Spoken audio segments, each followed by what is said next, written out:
Vous vous demandez peut-être pourquoi je vous parle en direction d'une auto de courtoisie, parce que clairement, non, je ne me promène pas avec une voiture immatriculée de cette façon-là habituellement.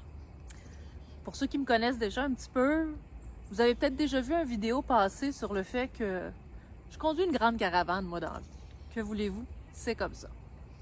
Mais présentement, ma grande caravane est au garage. Donc moi qui est habituée de conduire définitivement plus haut, plus large, plus long, ben là, je me retrouve dans une voiture beaucoup plus petite, plus basse. Donc, du jour au lendemain, je me retrouve avec un modèle complètement différent. Donc, j'ai plus les mêmes repères.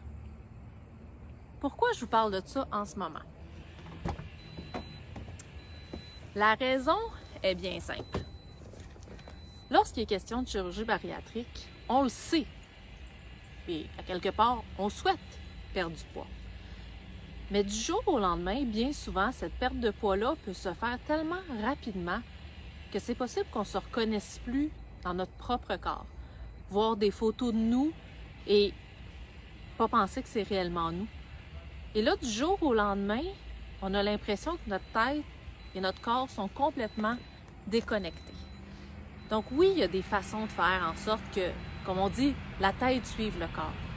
Mais il ne faut pas attendre, ou du moins il faut éviter de faire cette déconnexion-là pour que le passage à cette nouvelle vie-là, qui a été souvent tant désirée, se fasse plus aisément. Je ne dis pas que c'est facile, mais plus aisément.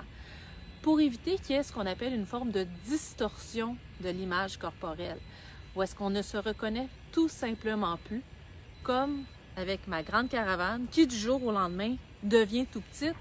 Bien, votre corps, des fois, c'est ce qui va se passer.